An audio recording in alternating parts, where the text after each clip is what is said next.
Two, one, two. 1 2 1 2 1 2. What's going on with the mic again? Don't tell me it's a mic issue again. What's going on?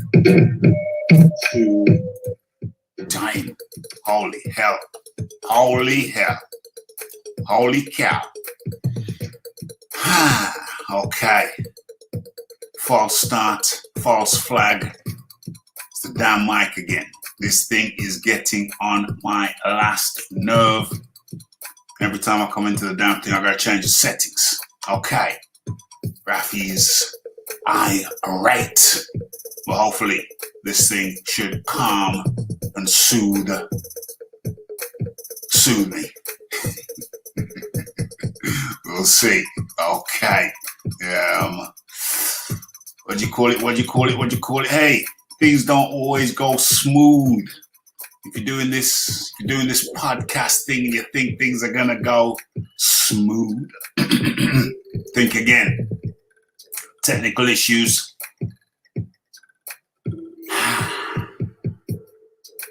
But anyway, nothing worth doing is easy. You know what I'm saying? Just because the Rafi makes it look easy. Do not be fooled. Okay. How the hell? What the hell? You know, I think to myself, I ponder to myself. So many things going on. So many thoughts swirling through the Rafi's brain on a myriad of different topics. So it's kind of hard for me to just keep it boxing. Not that I do just keep it boxing, but there's so many things I need to express. But I have to divvy them up and give them to you in bite-sized portions. So we're going to have different topics and something I want to talk about, a series of things I want to talk about, but I'm not going to talk about them tonight. It's non-boxing related. I may touch on one later on, just a quick one, like a 30-second one. There's so much going on. So much going on in the world. So much going on in England. And the world. Yeah. But anyway, you have to filter them down and allocate them to different shows. Got a bunch of shows this week, myriad of topics. Tonight, what's the date? It's Monday, the 14th of June. Damn, let's get that. Yeah, okay. Monday, the 14th of June. 21:52 hours. That's 9:52 over here in the UK. Make adjustments for where you are. Lots of things to talk about. Lots of things to get through. Okay. So we made the first start. We have done the sound check. Yes. Let's do another one. Okay. So we made the first. Okay. I've heard that. It's loud and clear. Hold on a second. Let me just stop that and go back and make sure. Clear. Hold on a second. Let me just stop that. Okay, I think it's good. I think I could take the music down just a notch, maybe.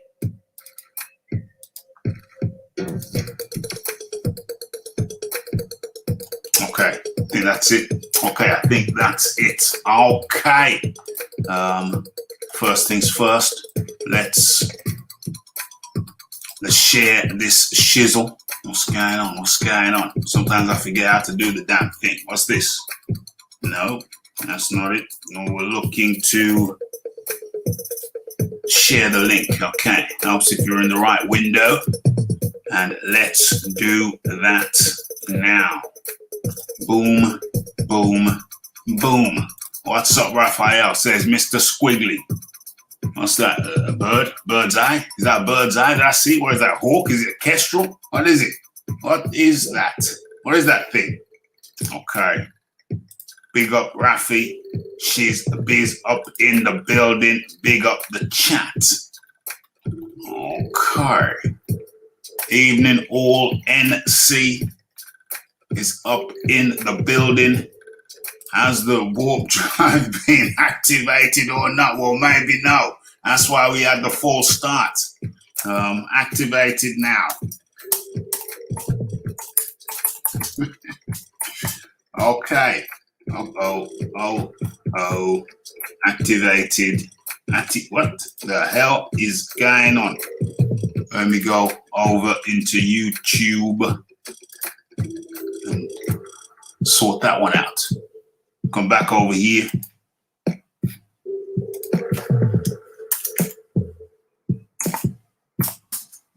Warp drive now fully activated. Warp drive now fully activated.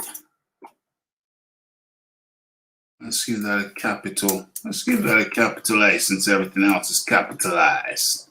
Capitalized. Boom, boom, boom. Okay, maybe that's why we had the false start, because the damn thing wasn't fully activated. Smash that like button. What's going on here? What's going on here? Good evening, Rafi. Good evening, John. Good day, all. Good day to you. Okay. All right. Okay. All right. Okay. Okay. All right. Let's get this thing started. Pin message. Okay. What's this here? All right. That's cool. That's cool. That's cool. That's cool. The James Jameson, very tardy. The James Jameson, very tardy.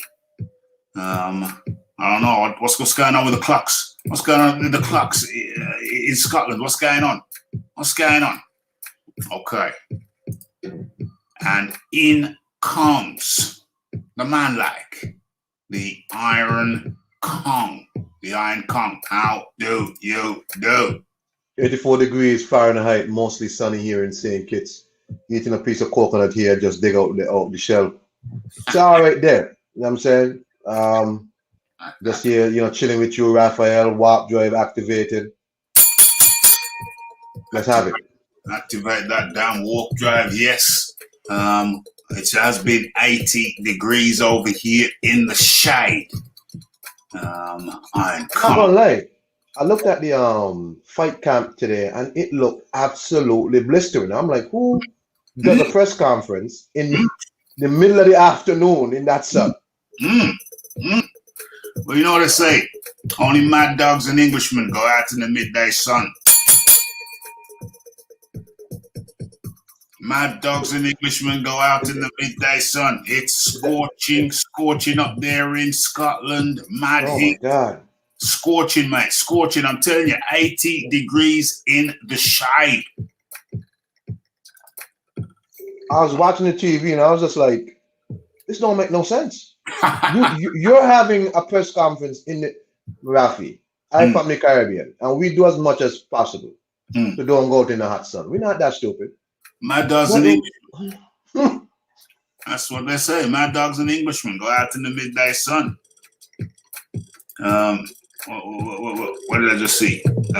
Never doing a 4 a.m. fight again. What do you mean? It's wrecked you. It's wrecked you. Fashionably. Oh, you see this here. You see the double standards. You see the double standards. When Rafi's late, Rafi's late. When everybody else is late, it's just fashionable.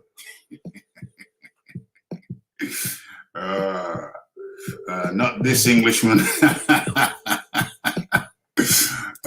Well, I did it on Sunday, and it was a big mistake.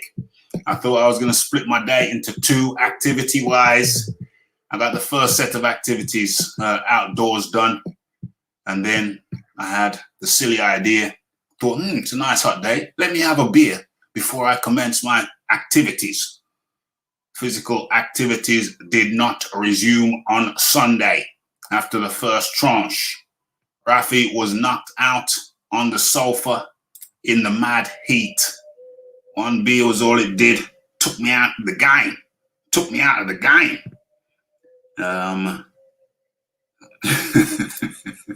Scott's ain't designed for heat. We're melting. We be melting.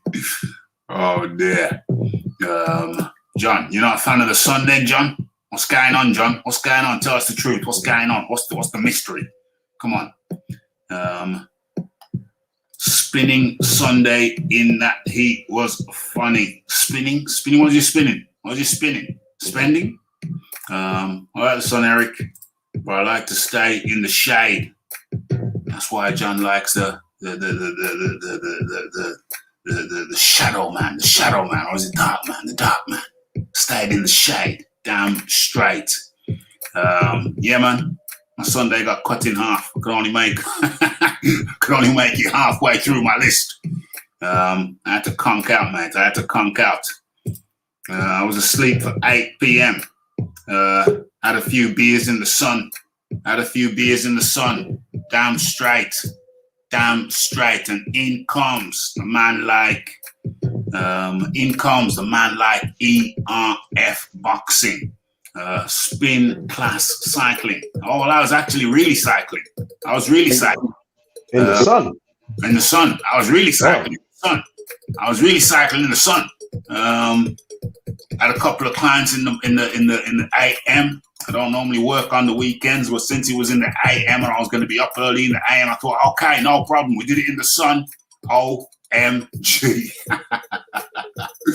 Oh my gosh. But anyway, ERF boxing, how do you do? I'm not too bad, Rafi. How you doing, Kong? I am very well, Kong. How you doing? Well, sorry, I have a piece of coconut in my mouth was choking me just now. What's up, Eric? What's up, man? I'm good, brother.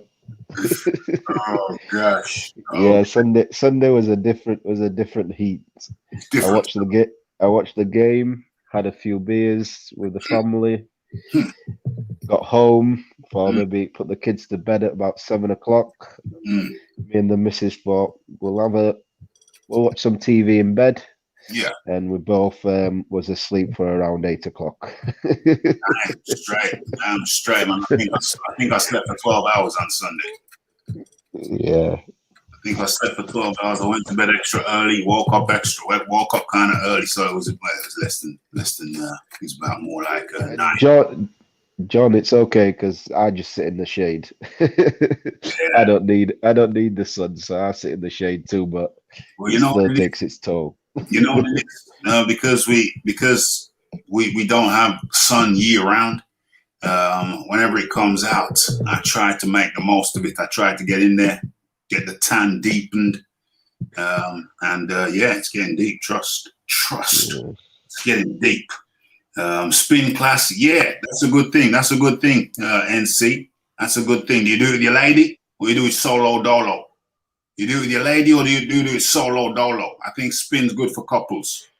I think spin is good for couples. First time you do it, though, you probably feel like you're having a heart attack. UGC flame up in the building.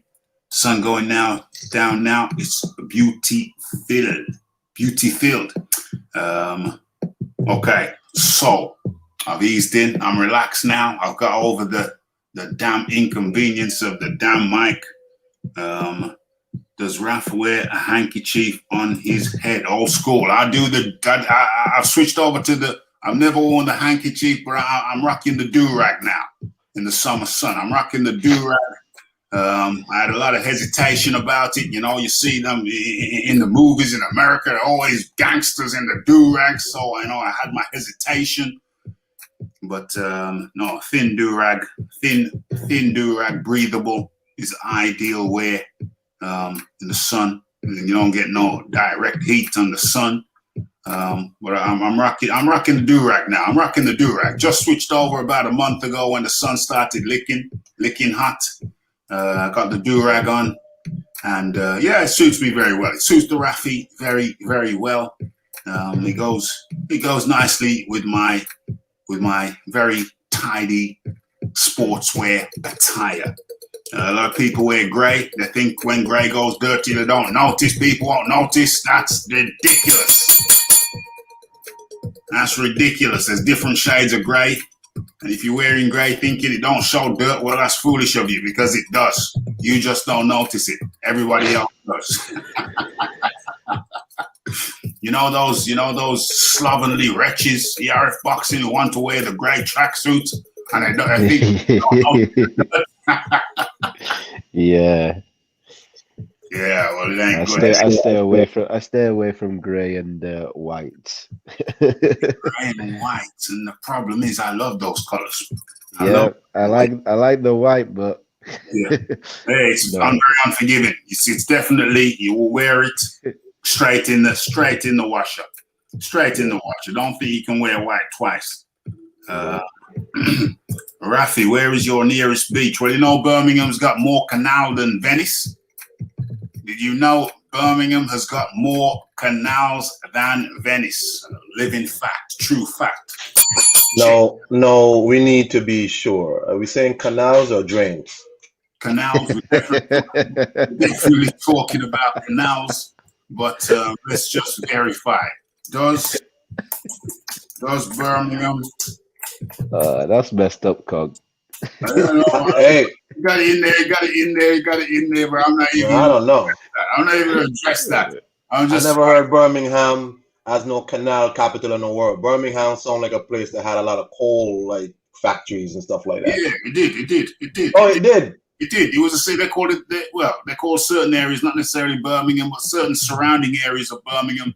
They call it to this day. It's called the Black Country because there was so much industry. All the soot still there. All the soot, all the coal, all the iron, all the smelting. There was so much industry. I think these areas, the Black Country, is some of the heart of the Industrial Revolution. I think it was it was a big part of the Industrial Revolution when the iron came in, smelting came in. The Black Country, full of coal, full of industry, all kind of industry, all kind of ironworks, leatherworks, you name it.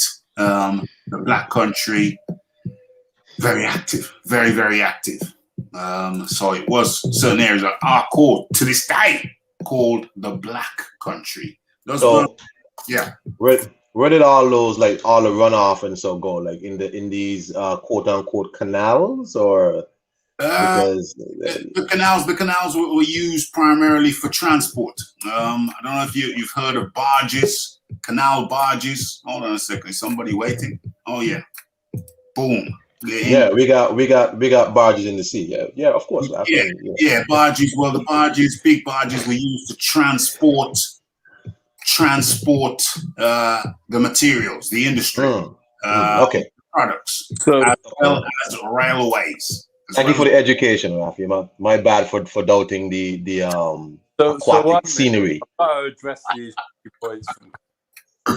What did you say, John?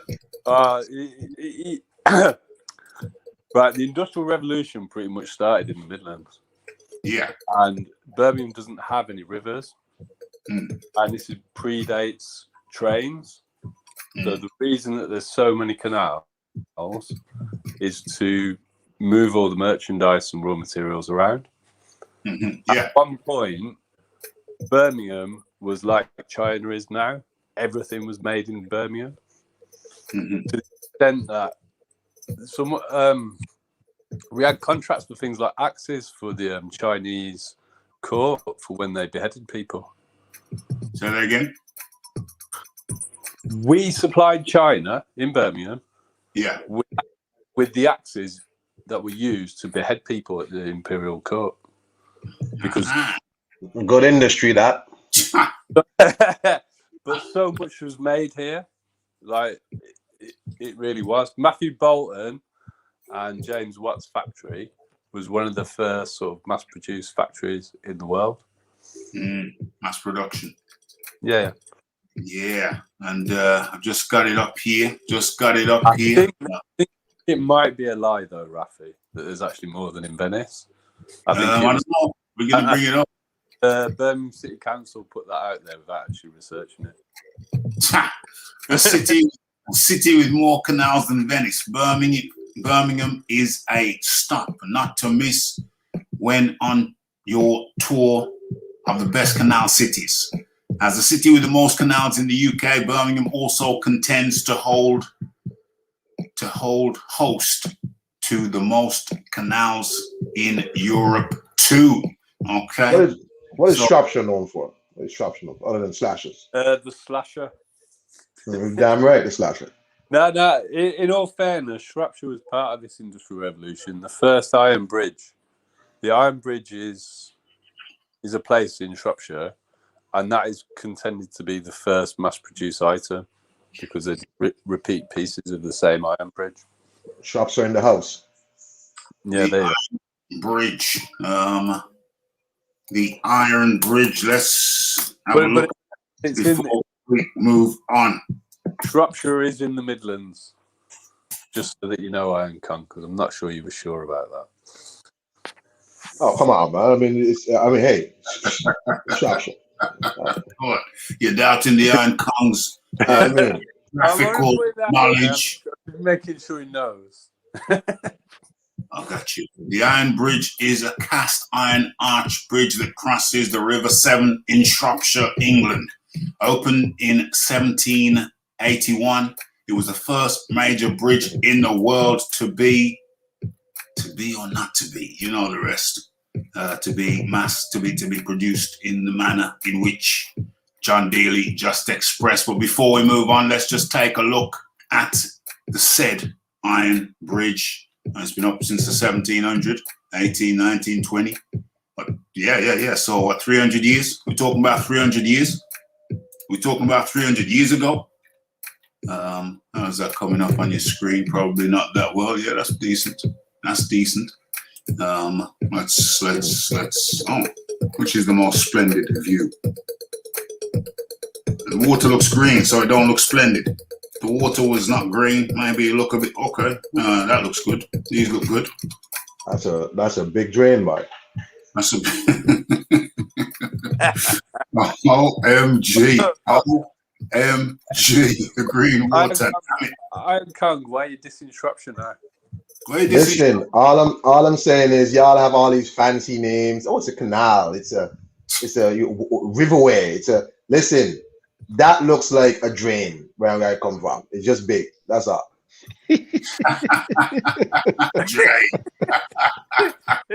Oh my God! OMG! Can't have that. You gotta give credit where credit's due. These waters, but don't swim in them. No! Don't swim in them. Do not swim in them. These things are historic,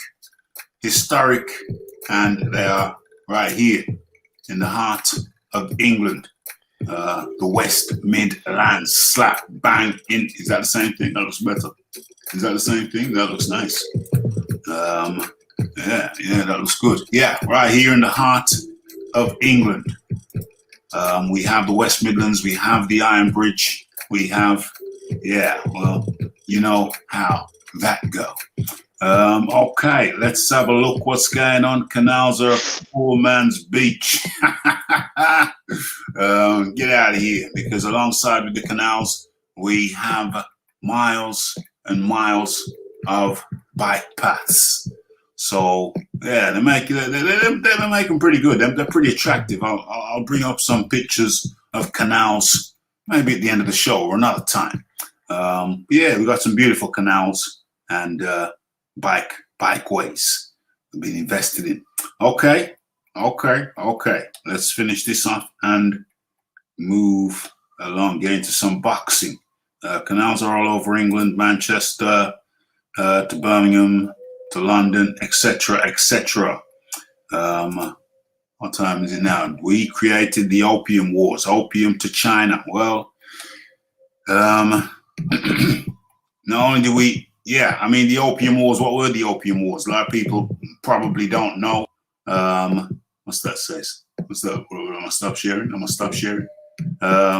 I think I am stopping sharing. The Opium Wars, a lot of people don't know about the Opium Wars. The Opium Wars, for people who don't know, were basically when the UK, I think, were we under Queen Victoria then? The UK basically said that England, whatever, the Navy, the UK naval force basically forced China to buy opium. And they basically got the Navy involved, the big business people, with the backing of Queen Victoria. I think it was Queen Victoria, or the monarchy at least, whoever was in the hot seat at the time. They said, listen, you either buy our opium and or there's going to be problems. So China said, no, we don't want your opium. We've seen what it's done. We got people lying down in the streets after smoking it. We don't want your opium. So what the British government said was, listen, if you don't take our opium, we're going to block your ports. And that's exactly what they did. They got the naval forces in, blocked the ports, and basically starved China. Was it Hong Kong? Starved China. And they had, and then when they were down their knees and relented, that's when they bought it. They had to buy it.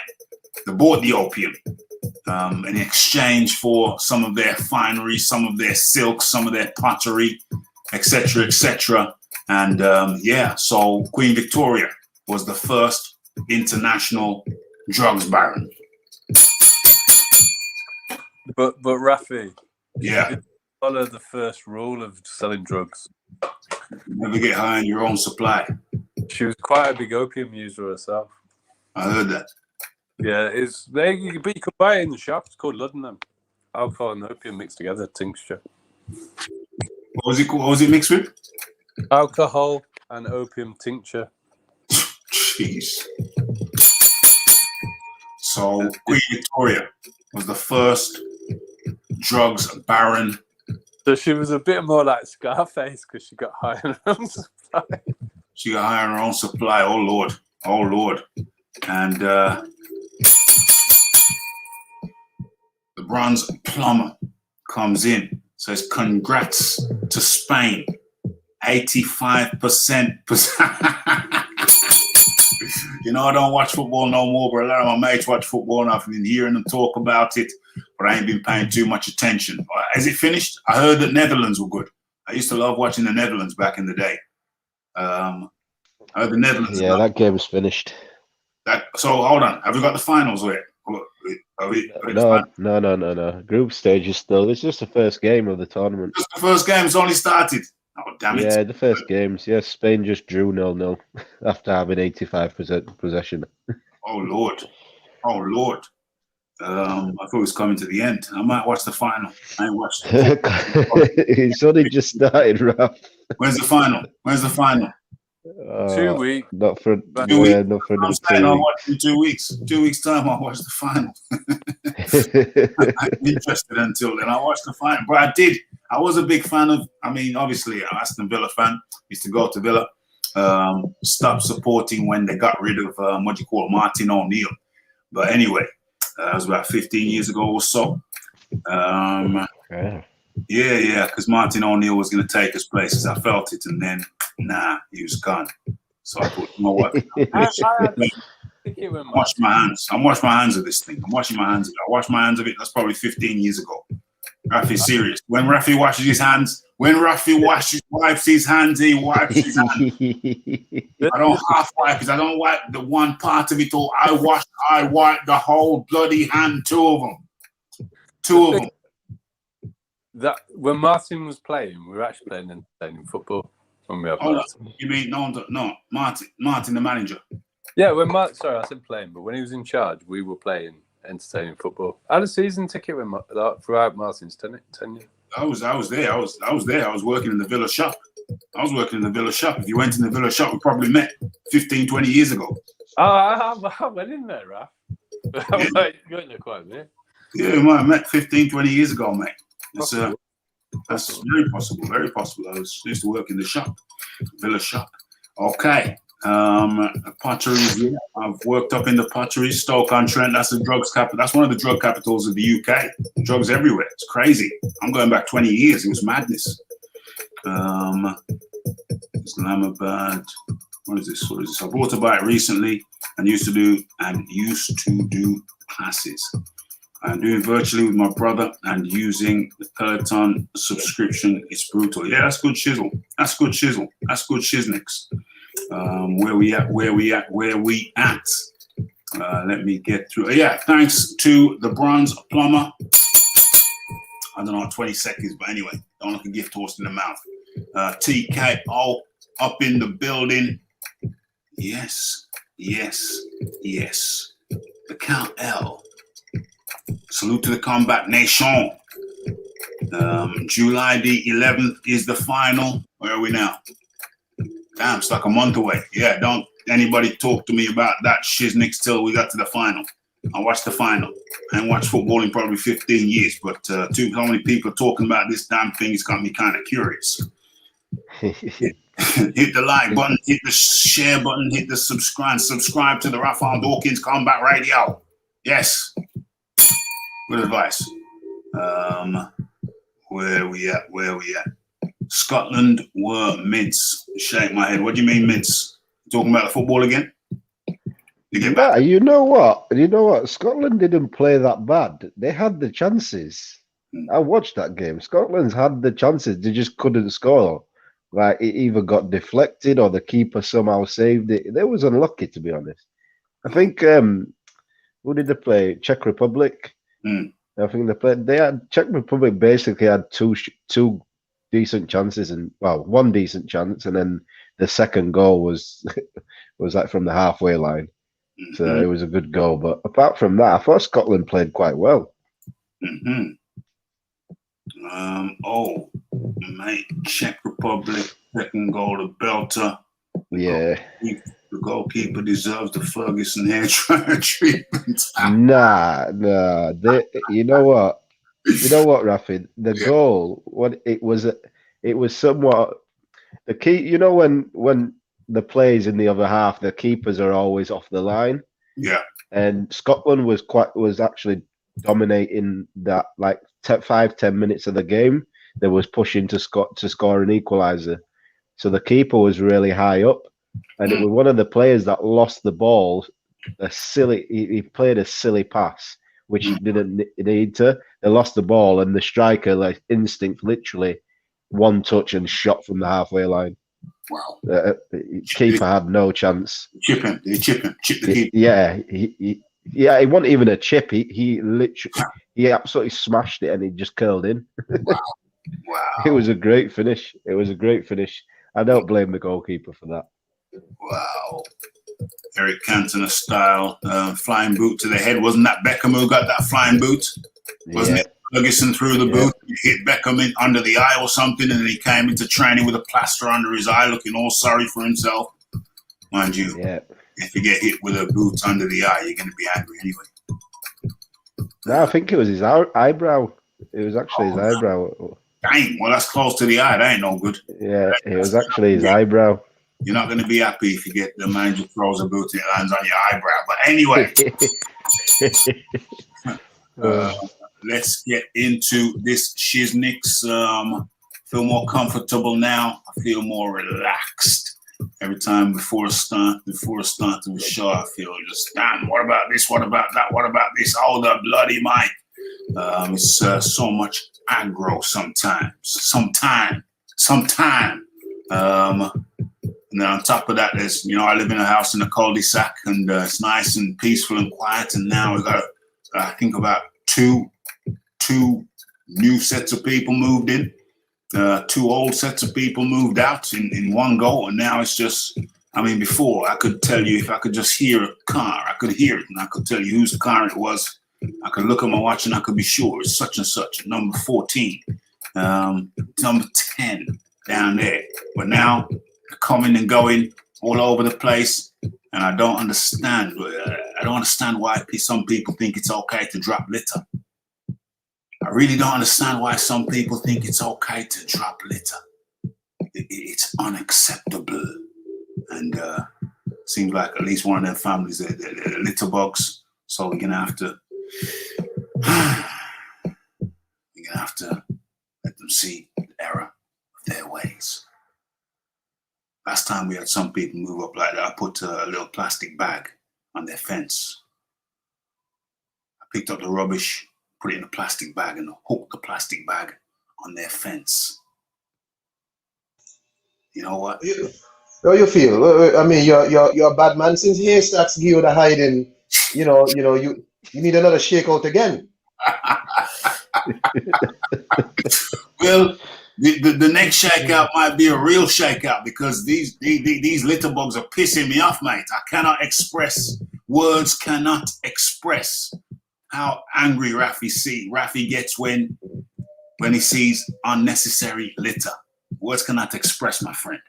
Post it through the letterbox. I've done some very bad things with litter. I've done some very bad things with litter and then returned it to sender. I'm not even going to tell you because I'm pretty sure gluing litter to a repeat offender's car is illegal. So let's not talk about that. Don't drop litter by Rafi, especially if you have a nice car. Listen, I reputedly glued litter. I've thrown litter through people's sunroofs.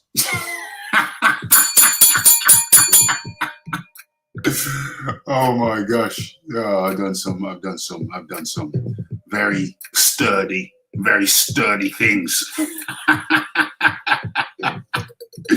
Okay. I'm not going to go into the full catalog, but let's just say that there's going to be some big movements again. I can tell some very big movements, and Giant Haystacks might resurrect. He may resurrect and try to do that shakedown, but it makes me irate. I tell you. I have a word. I'm not going to say a damn word. I do it without words. I communicate without words sometimes. Post it through the letterbox. Done that. On the cobbles. That's right. Yeah. Listen. Trust me, bro. I've done them things. I really have. And it looks like I'm going to have to resurrect them actions again. Get militant. Get the night sights on, get the camo on. Yeah. And do some night moves. Gonna do some night moves with the night sight, with the night heat seeking night sight. Okay. Do number one.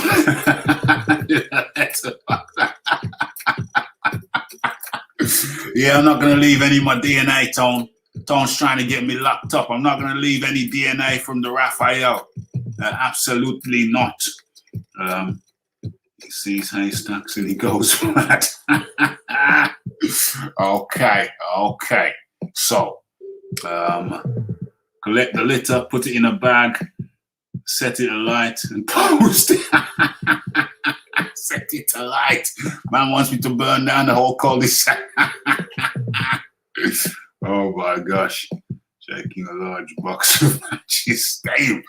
Pyrex maniacs up in here.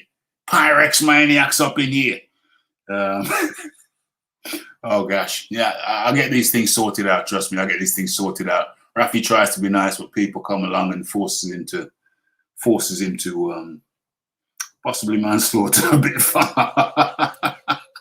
Forces him to get back into the old ways. But okay, anyway, let's talk about some boxing now. Where am I going to start with this Shizniks? Where am I going to start with? Okay, let's start with... shall we start with Stevenson and Jeremiah Nakitho? Yeah, let's do that. It seems that Shakur Stevenson has come in for a little bit of flack. They're saying that Shakur was kind of a boring affair. That's what some people are saying. Me, I didn't watch it live. I ain't staying up till 4 a.m. Well, I do sometimes. Context. It's in the context of that. It's in the context of that you have to look at the fight. It's not somebody who just came to lie down. It's somebody who actually knew how to box. He's fighting somebody who knew how to box. I haven't looked at his record. I haven't looked at his record, but he's knew how to box. What the hell do you expect? Do you think you're just going to go in there and walk down everybody? Look at Teofimo Stevenson. He's getting a lot of props. Yeah, I like him. It's cool.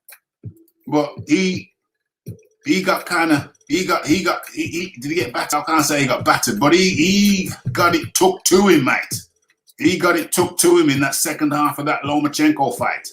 It was all Lomachenko second half, remember? And so, yeah, you can say, well, Lomachenko was more exciting. Yeah, you can say that, but don't get it twisted. Don't act like as a top boxer you can just walk in there and walk through people. Walk all over people. It don't work like that. This is boxing, mate. This is boxing. If somebody's got good basic fundamentals and they come to put up a fight, hey, you're going to have to work. You're going to have to work. And, yeah, he did. Like I say, I didn't sit down and watch it from beginning to end, but I did scroll through from beginning to end. Hey, this is boxing, mate. This is boxing. This is boxing. What's going on? What's going on? Okay, we got a panel full of people. Iron Kong, what say you? I think one of the issues we're having with these young fighters is that what people seem to expect from them, right? Shakur Stevenson is been talked about as the best 130 pounder. He was supposedly better than everybody else at the lower weight before he moved up, and now he's better than everybody at 130. And apparently, for some people, has the highest ceiling of any of the young fighters that we have now. The problem is that Shakur Stevenson hasn't done anything in either weight class yet. He's a two-weight world champion, but really hasn't done anything for them two weights, right? Mm-hmm. So people expect a lot of Shakur, whether unfairly or fairly. You know, I think it's unfair. And people put a lot of expectations on these young people. And when they have fights like this, where they might not look like how you think they should look, the backlash is that much more amplified. So, I mean, the man just probably had a mundane night. That's okay. And that's about, I don't read not much more into it. I mean, he showed that he could box and he could do whatever he needed to do. But I think people expect more of these fighters than they should. These young guys than they should. That's my opinion. Yes. The ERF boxing. Yeah, Kong basically said what I was going to say. I think boxing fans, it's one of those things that Shakur goes in there and knocks this guy out in 1 or 2 rounds. People say this guy is nobody. Shakur has a relatively average night performance. People want to say he's boring, he's this, he's that. It's always the case. When Devin Haney fought, people was like, oh, Shakur's the best young up and coming. Devin Haney, he isn't this, he isn't that. When Ryan fought Luke Campbell and got dropped, people were saying the similar thing. So it's every time these guys go in and they fight decent opponents and actually in a fight where they're not just constantly dominating the full fight, they're actually getting hit back, they're in with a decent opponent. People want to slate them, but yet if they fight people who they'd knock over in 1 or 2 rounds, they would still get the same stick. So like Kong says, boxing fans need to calm it with these young guys. The expectations for them seems to be way too high, and then when they don't deliver to that expectation, they're then slated unfairly, in my opinion. I thought the performance it wasn't a great performance by Shakur, but it wasn't a bad performance. No, I don't think it was a bad performance. Like I said, I didn't watch the whole thing, but I skimmed through the whole thing, and I could see that this kid here, Nakatani, or however you pronounce his name, he ain't no fool, he ain't no idiot. He had some good fundamentals. John D. Lee? I think part of the problem is the American hype machine. Because what I've been told by people who know in America is ESPN all week were building Shakur up to be the new Floyd, constantly comparing him to Floyd. So that's really unhelpful. And Devin's been comparing himself to Floyd, which is just a stupid thing to do. Yeah. Because that creates this level of expectation. Indeed. And then when you put in a good but ho-hum performance that isn't particularly entertaining, you open yourself up to criticism. Particularly, I think this whole idea of getting belts that are vacant and moving up, and he's a two-weight world champion, but we're talking about a young man that has to have time to learn to develop. It's like the whole thing doesn't work. You need to stop it. In the olden days, what was it, the NAFB or whatever the equivalent of the Lonsdale belt was in America, that used to mean something within that title. But now they've got to have some sort of trinket belt, say they're a world champion, but at the same time, fans are supposed to watch the development process and have it build as a top bill on a fight. So I think it's more to do with the sorry state of boxing in America than anything else. The 1980s, if someone's a two-weight world champion, it's time to go. It's go time. Go time. Yeah, I've always said as soon as you get a world title, that's it. It's world level fights, and what is expected, what you should be having quality opponents constantly. But it's easy to say that, but then you look at Shakur. Who has Shakur fought? Hasn't fought anyone at that level to be a world champion. I'm criticising Eric. It isn't necessarily Shakur's fault. This is the way it's been managed along. I agree. I think it is. Yeah, that used to be something to fight for. And then when you fought for that, that said that you were getting towards being contender level. Now they want you to have won a world title after 10 fights because they can't market you otherwise. And this is why when the Americans look at English fighters and they've lost at like British level, but in 3-4 fights time, you could end up past that. Look at Dillian White when he lost at British level to Anthony Joshua. You've got plenty of fighters who lose earlier on in the career because they're matched tough against decent opponents at their level. But also the way Eddie treated it. That's when Eddie started promoting Dillian. Yeah, it was. I think that first fight he was the one before. Then he fought AJ, and then not only did he improve as a boxer, but he got promoted properly after that as well. So losing. You know what I find funny when it comes to Eddie? He always seems to promote a loser of a big fight really well. So the fighter who loses a big fight, look at Anthony Fowler, lost his big fight against Fitzgerald. He gets promoted extra. Natasha Jonas loses gets a draw against Terry Harper. Then she goes on to fight Katie Taylor. He does that like Dillian White. He does this constantly where the loser always seems to get another chance to redeem themselves. Whereas when I see it with Top Rank and certain other people, if you lose, that's it. You're on the back burner, or you don't get another shot.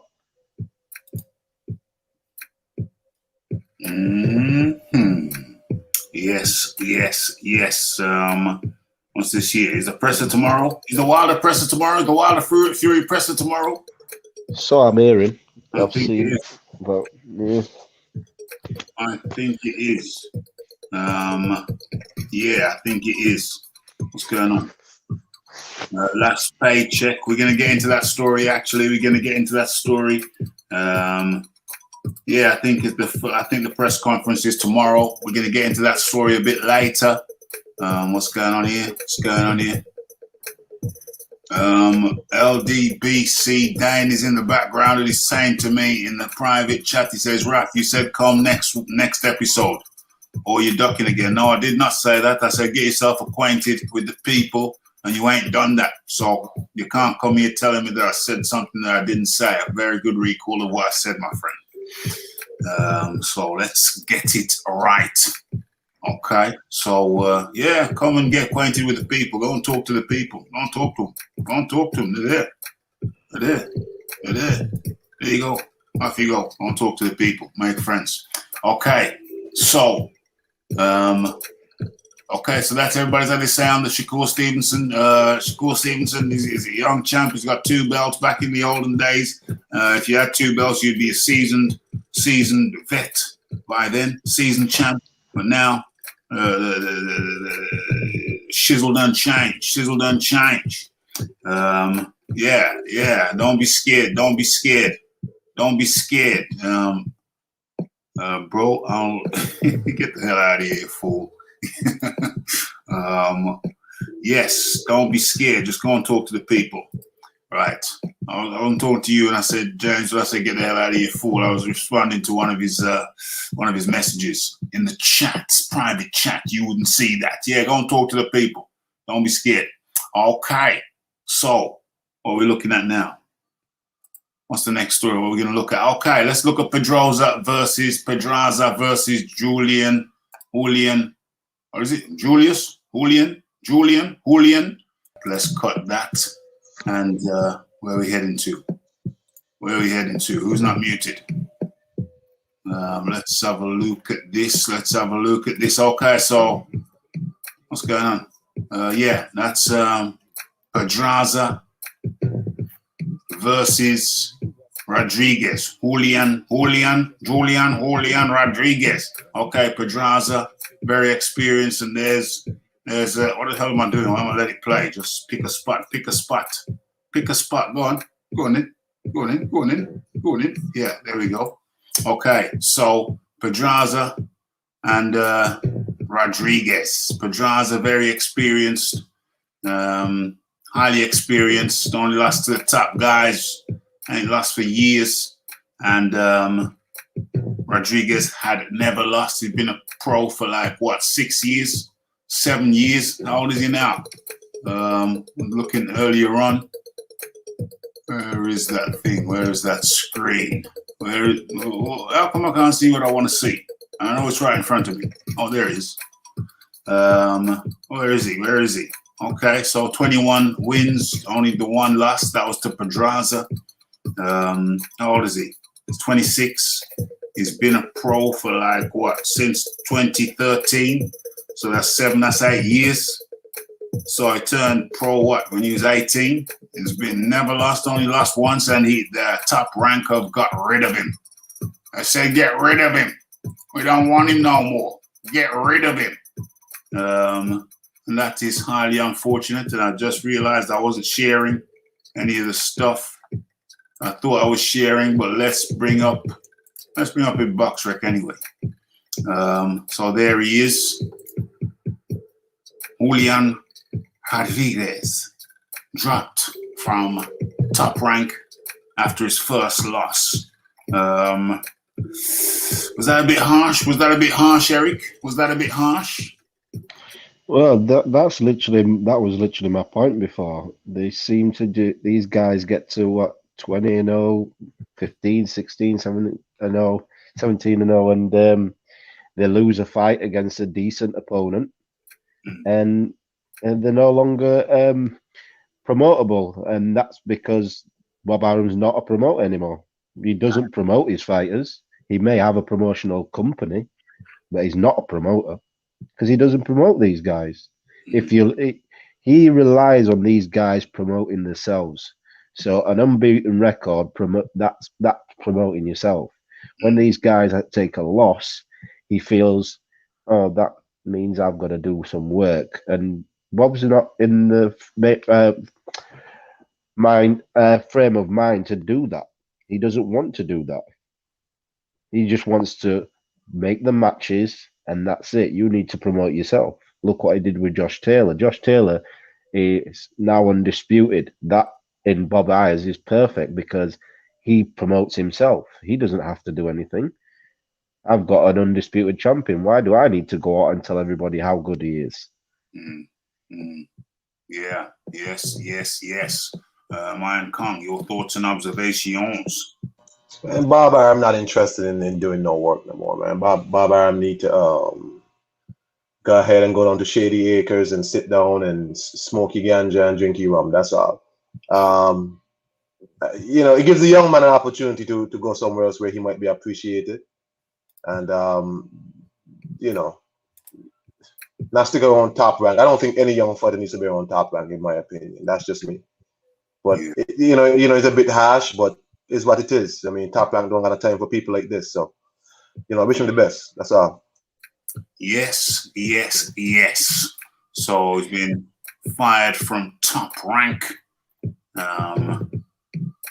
You're saying to the fired from top rank with only one loss, but hey, it's the environment that we are in.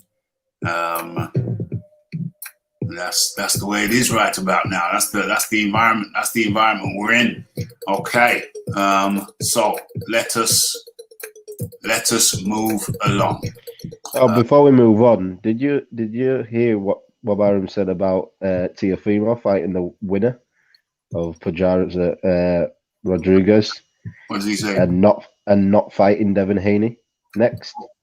He said he said something like politics will stop the because Devin Haney has 30 days or so to do a mandatory, even though Mauricio Solomon's come out and said that a undisputed fight would trump the mandatory what he would call for Fortuna versus Diaz.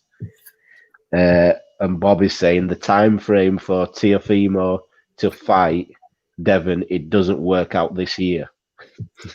Even though Teofimo fights in a week's time, a couple of weeks' time or something like that. Wow. He's saying that Teofimo wants to fight before the year ends, and the time frame for Teofimo and the time frame for Devin Haney, they both aren't on the same time frame, which I find hard to believe. And the reporter also said to him, well, Teofimo said that he wants Devin next. And Bob said, I don't care what Teofimo wants.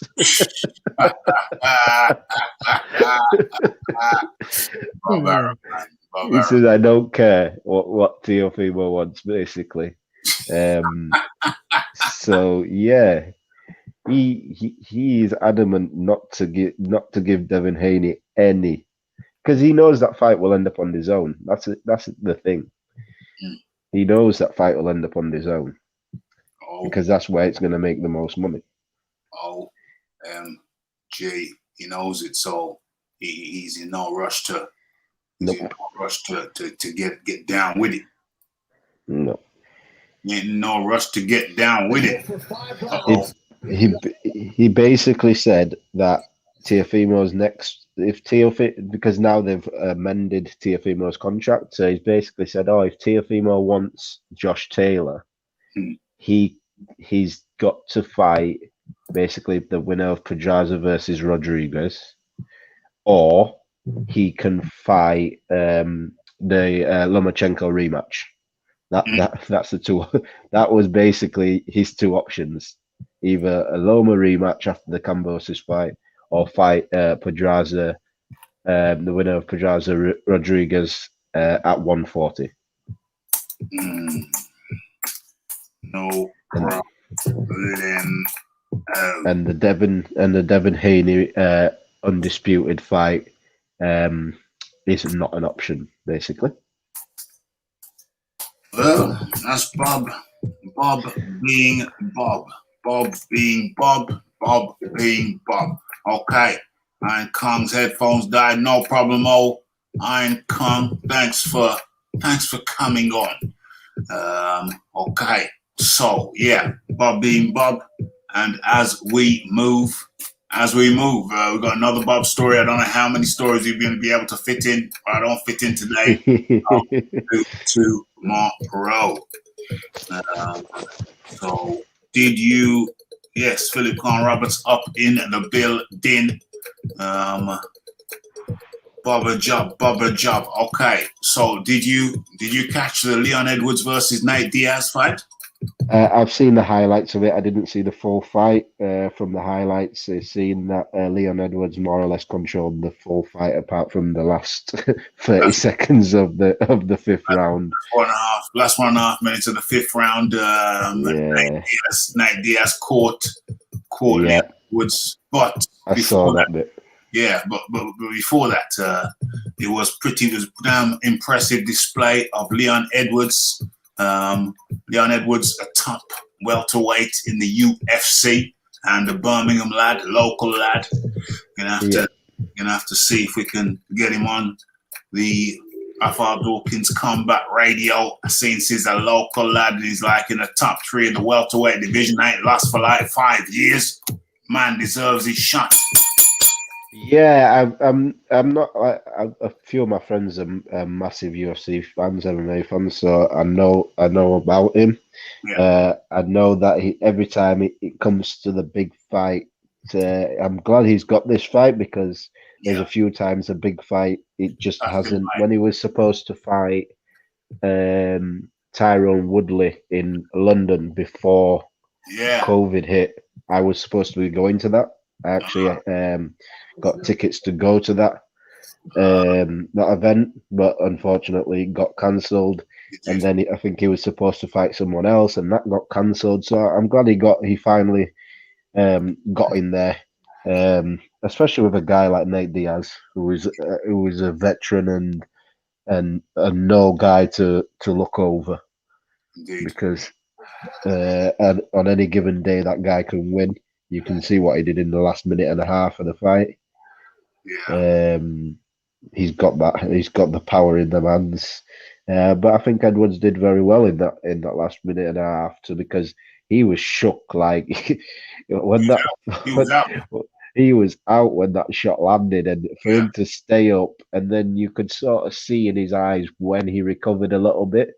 He recovered a little bit, and his defense, he kept his defense, and he did well. He did very well. But he did dominate. From what I saw in the highlights, he dominated Nate in every aspect of that fight. And what I find funny, and going back to Devon Haney, it was a carbon copy of being in full control of a fight and then getting caught by a veteran who has power. You get caught by a veteran late in the fight, and you have a little bit of adversity, and that's basically what happened. He controlled the fight. He dominated the fight on strikes, on everything, and then he got caught by a veteran who knows how to do that and who's always dangerous. As long as he's on his feet, he's always dangerous. Nate Diaz. 100%. 100%. Did very well. Did Leon Edwards. Why is it scrolling? Did very well. Even though it was a close fight, all the rounds were fairly close, but Leon Edwards was winning them. They were close, but Leon Edwards were winning them. Boom. But Nate Diaz used to spar with Andre Ward, you know. He used to spar with Andre. What's that? What's the noise with the mic? What's the noise with the mic? Used to spar with Andre Ward, and Andre Ward said that Nate Diaz, he gave him work. He gave him work because he's so rangy. I think Leon Edwards is actually taller than him, but Nate's got a 2-inch reach advantage. I think that was just a kick there. That was just a kick that. It was. Oh, we're gonna see again. Boom, boom, boom. Jeez, Louise. What round was that? So you can see, even though the action was good, Leon Edwards, local lad, local Brummy lad, top 3 in the welterweight division of the UFC, keeps on missing out on his chances. Dana White won't give him Well, he's reluctant to give him the title shot because there always seems to be somebody else that Dana thinks he can make more money being in that shot. It's been Masvidal, it's been Nate himself, it's been a bunch of people, but hopefully Leon Edwards gets his due now. Been waiting for years, literally waiting for years to get his shot, and been beating Nate Diaz, a veteran who only really started getting paid properly in the last couple of years when he fought Conor McGregor. Beat him bloody, as you can see when he got him down, ground and pound, split him open like one of those coconuts that Iron Khan was consuming. And there you see the blood dripping down. Looks pretty gruesome, pretty gory. Jack and Ori. Let's have a look. What's the scrolling all about? Spent a lot of money on this fiber optic broadband. Why is it scrolling? What the hell's that all about? I don't like it. Uh-oh. Okay. And then we came to the final round. Where is it? And we came to the final round where Nate Diaz caught. Where is it? Was it here? Nate Diaz caught Leon Edwards. Is this it? Oh. Yeah, I think he'd been hit by then. Or maybe not. His eyes look pretty clear there. Where is it? Let's wait for the scrolling to end. Oh,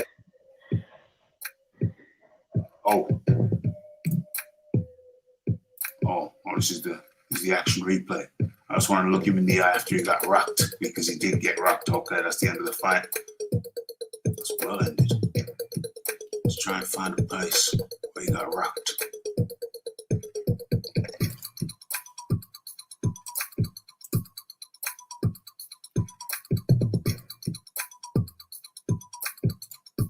Boom. Look at the gore. Look at the gore on that man's face. Okay, you're just gonna have to take my word for it. That, oh my God, there it is. I think we just missed. I think it just. Yeah, a couple of seconds back. I think it happened. Oh, why has it stopped? Oh, there it is. There it is. Hold on. Let me try and catch it. Let me try and catch the strike.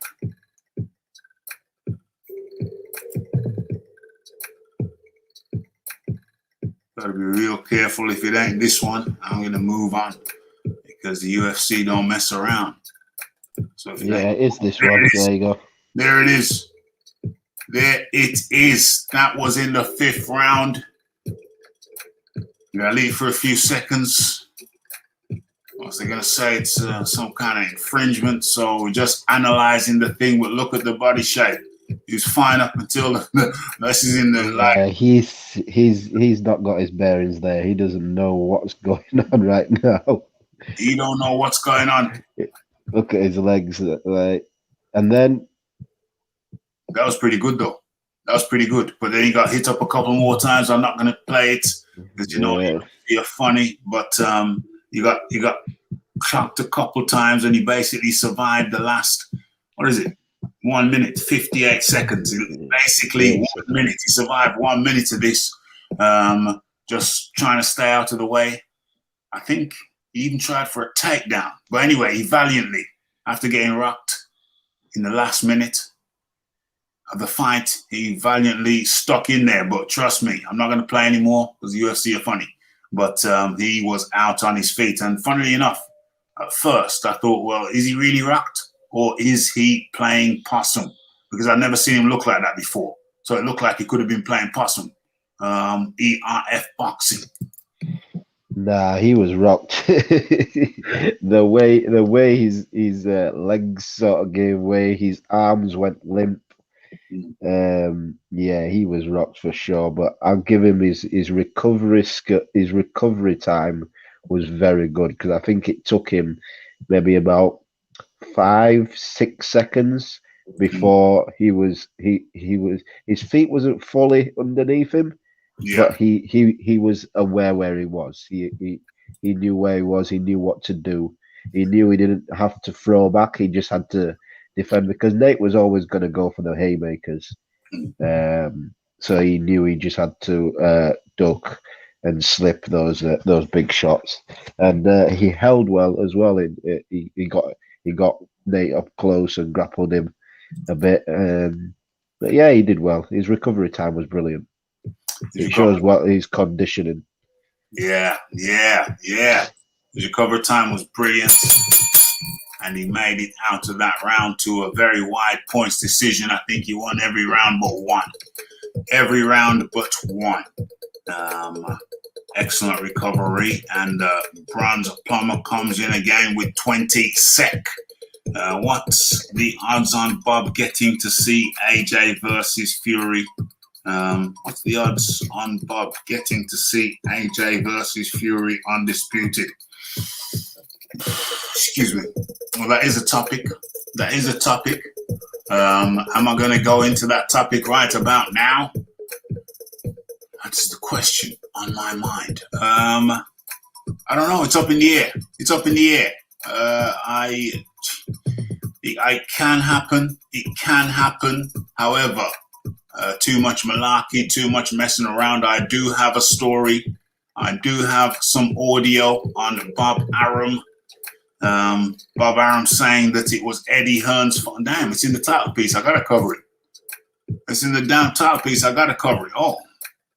But do I have to go into the story, or can I save that story for a video tomorrow or live tomorrow? I think that's the way I'm going to go, but I will answer the question. AJ is dealing with Usyk now. They're making that is just some small print, and they're going over each fighter's lawyers. They're going over the paperwork, but Anthony Joshua versus Alexander Usyk coming together for September.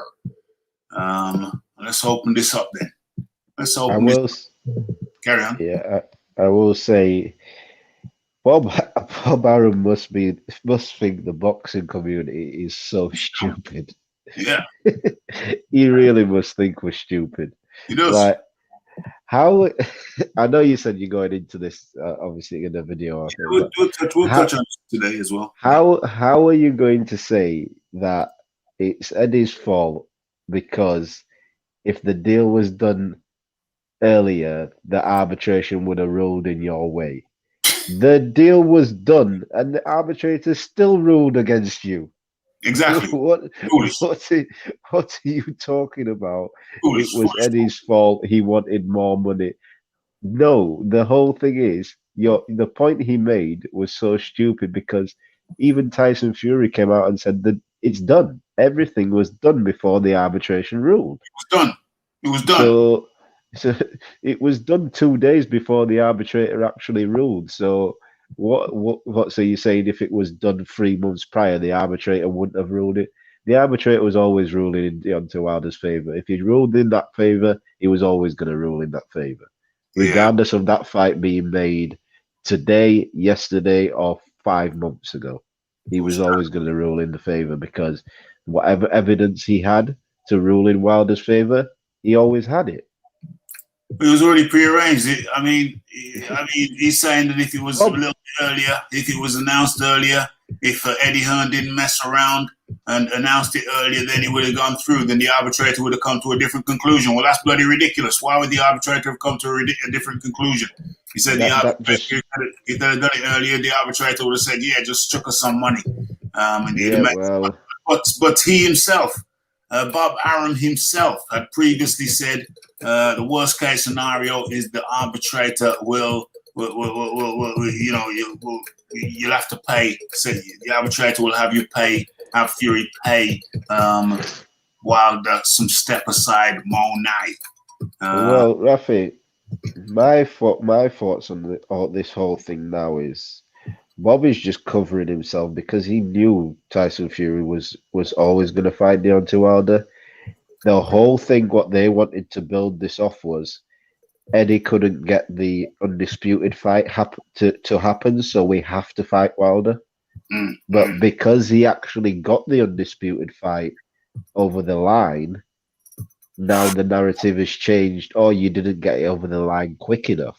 If you knew there was a time frame to get it over the line, why didn't you get off your ass and help Eddie sort this out instead of you and Frank sitting at home slating Eddie, saying this is not going to get done. No one's got the money to get this done in this pandemic. You don't think it's going to happen. The whole thing was to wait for Eddie Hearn to fail and say, oh, well, we wanted the Undisputed. They couldn't deliver it. And when they did deliver it, he still went with the same narrative. Oh, you didn't deliver it quick enough. So it's still your fault. you know what I mean? That's basically what he's going to. He's like, oh, you delivered it, but not quite quick enough. You had a deadline of this. Like, no, Bob thinks we're stupid. Bob just thinks we're He's full of crap. He's basically saying, "Oh, he's changing everything. Oh, if you'd done it earlier, then it would have been a different. The arbitrator would have had a different outcome. Why?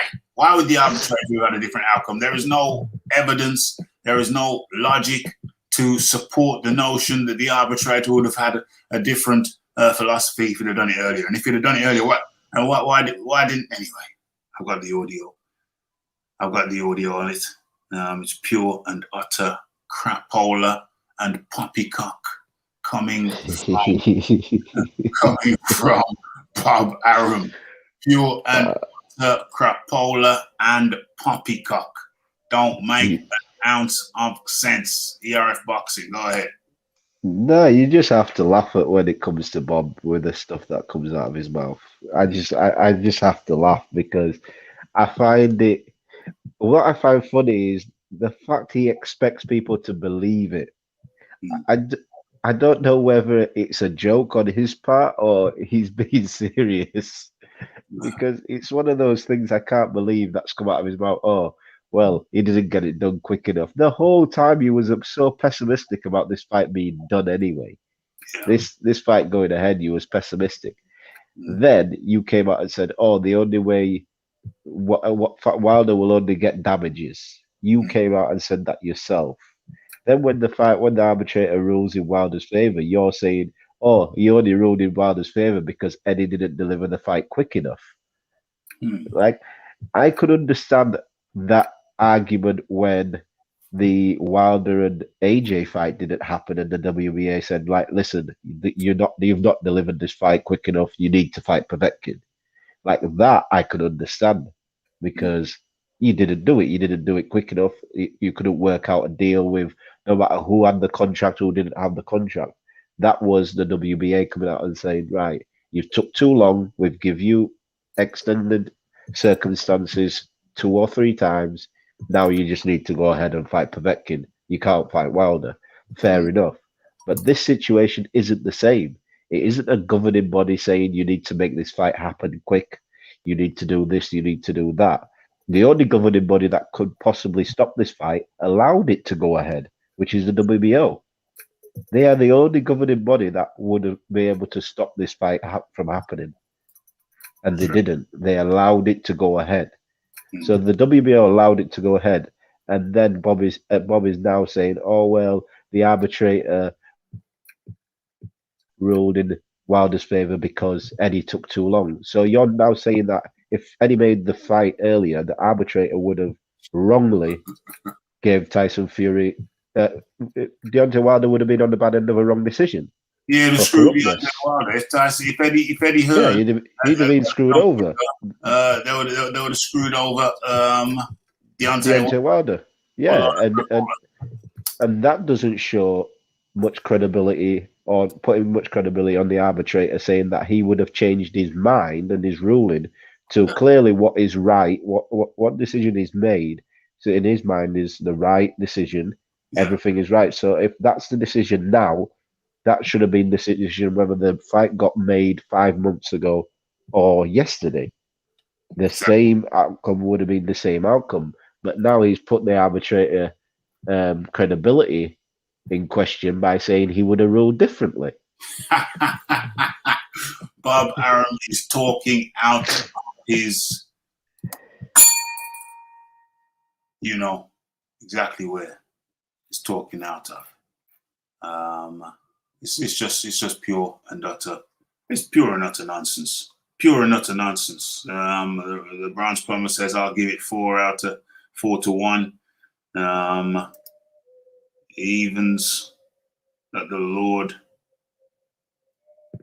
claims Bob's soul 1.3, 1/3. Fury retires 1/3. Usyk wins 1/3.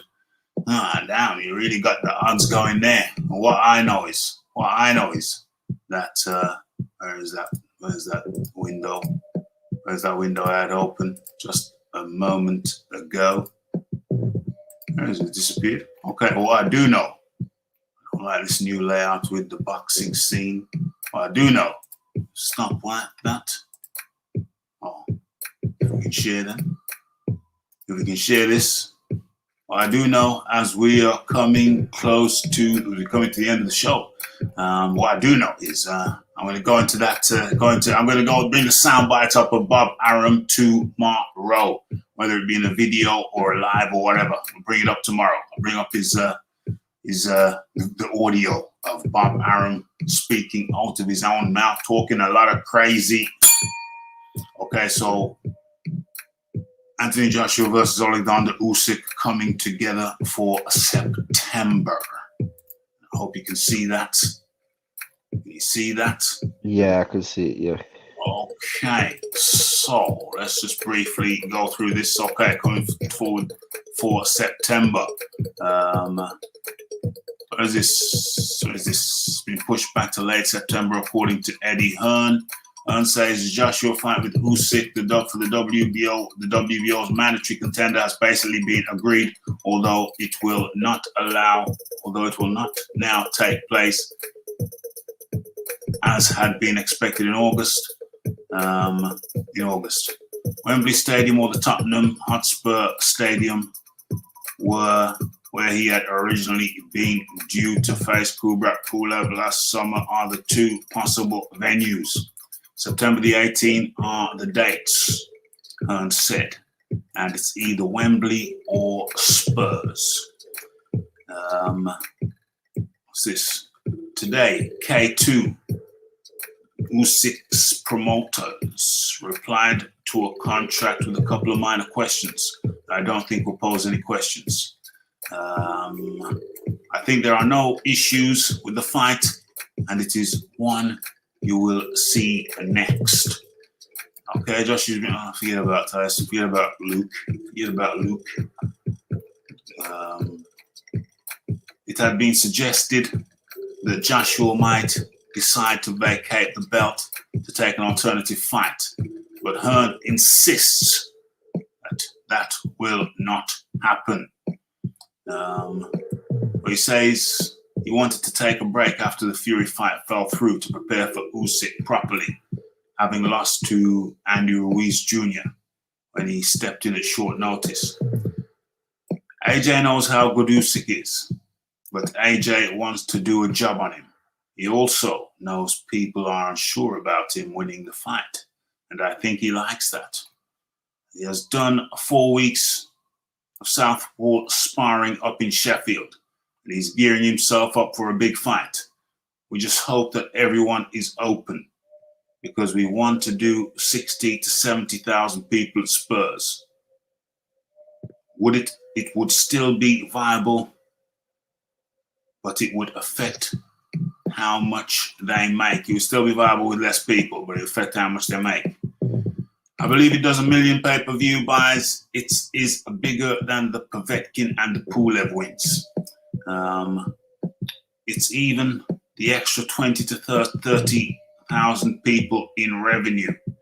It's the spectacle. It's a very tough fight, and I want to create the right environment. I want it will happen regardless of capacity, but just for the main event, I want it full. Hearn said that any wrangling over Usyk's purse has been settled. Okay. Usyk was not saying he wants the opportunity to fight for the bout. The first thing he said was, I want more money.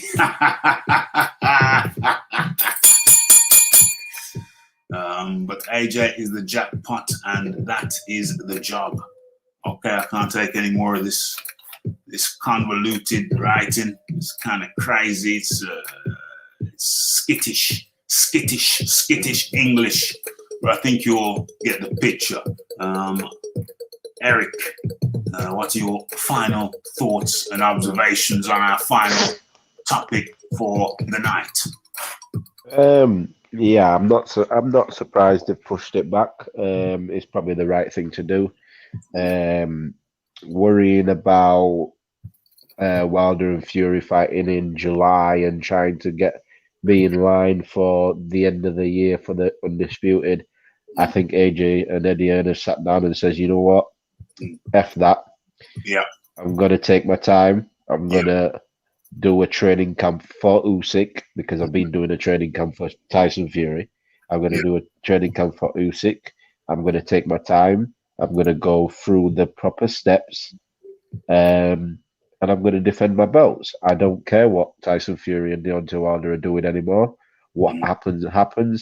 If they want the Undisputed fight, the winner wants the Undisputed fight after. We'll work out a plan. But for me to go in and stay on their time frame after they've not Deontay Wilder, but Tyson Fury's side has just messed them about for 5-6 months. Yeah. For us to stay on the same time frame as them just so it benefits them, it doesn't benefit me. You've seen he's done it before where he's tried to stay on the same time frame and he's got into a fight over it with a late notice and he's lost. Yeah. So him and Eddie, like Eddie said, they're fed up of being told what to do. And I think this is their way of saying, right, listen, we're the ones that bring the money to this division. We will go when we want to go. Exactly. And especially in September with Canelo probably going the week before. Before that, for the Undisputed against Caleb Plant, it looks like it's going to be around that time. Yeah. You'll have in September, you'll have Canelo going, and then you'll have AJ going, and I'm sure at the end of September time, Dillian White will be fighting. Yeah. So September, I think Matchroom have probably got a big September planned. After, because you've got the 3 weeks of fight camp going, 3 installments of fight camp going on. Right. At this moment in time. So when it comes to September, I think he'll probably have his 3 biggest fighters in Canelo, AJ, and Dillian White, all probably going in September. Yeah, looks like that. Yeah. So yeah, I think it's AJ and Eddie's just sat down and says, you know what, we're not going on nobody's timeline. We're doing what we want to do. Yeah. If they want to fight us, at the end of the day, they're the ones with the belt. They're the ones with the money. Yeah. They're the ones with everything. As much as Tyson Fury and Deontay Wilder can say they don't need Anthony Joshua, yes, they do need Anthony Joshua. In order to get paid, they need Anthony Joshua. Indeed. In order to solidify themselves as the best in the division, they need Anthony Joshua. Anthony Joshua's resume is far superior than their resume. Yeah. Indeed. I think that sums it up. Eric, it has been great speaking. Thanks for jumping on. It's been a great chat. It's been nice, precise, and got it all within regulation time. So Eric, ERF Boxing, much appreciation to you, and speak again next time. Much appreciated. Yep. Thanks for having me on. Peace to the chat. Always. And so that was ERF Boxing. Much appreciation goes out to him. Just noticed the time. Yeah, I want to keep this in regulation time. Okay. So where are we now? Okay, Dane Luckett says LDBC in the building. Never heard of you. Dane Luckett, never heard of you. I know the LDBC cats. Hey, they come through here, no problem. You never heard of you. What's going on here? What's going on here? Yeah, so if you want to go and check my BFTB folder, you'll find lots of debates with me and BFTB. So don't worry about that. Don't worry about that. Let's get some of your erroneous comments on up out of here. Like I said, if you want to hear me and BFTB go at it, then yeah, I got a folder. Just go into my channel, type Raphael Dawkins Combat Radio and BFTB, and you'll find lots of hours of entertainment. Okay, so I don't think I need to tell anybody to smash that like button, hit that subscribe button, hit that share button, and tell a friend to tell a friend to tell a friend. Okay, so, and we're gonna finish up with the Bob Arum talk. We're gonna finish up with the Bob Arum talk tomorrow. Because I got the audio. I have the audio. And hold on, where's that thing? What am I looking for? Oh, there it is. I have the audio and I am willing to share. So yeah. Catch me tomorrow on Boxing Talk with Rafi or Raphael Dawkins Combat Radio, whichever. And let me, before I go, let me drop this link in the secret society. Hold on, let's copy this. So hit that like button, hit that subscribe button, hit that share button. And our sponsor for today's show has been the Bronze Plumber. So much appreciation goes out to the Bronze Plumber for sponsoring this particular episode. This particular episode sponsored by the Bronze Plumber. Much appreciation goes out to him. Hit that like button, hit that subscribe button, hit that share button. Tell a friend to tell a friend to tell a friend. And I think I'll share that now. I think I'll share that in the secret society. Later on after the show, I'm going to have to share this on Twitter. Get the news out there. Okay, so it's Raphael Dawkins. It's the Combat Radio. It's the like, it's the subscribe, it's the comments, it's the shares. What's going on here? Joshua's resume is not superior to Fury's. Yes, it is. And Fury is a duck, he's a quacker, and he's never defended. So, take that, shiznix. Never defended. What the hell are you talking about? Never defended. Never defended. What kind of man wins titles and never defends? You be the judge of that. Can't even spell ODPC.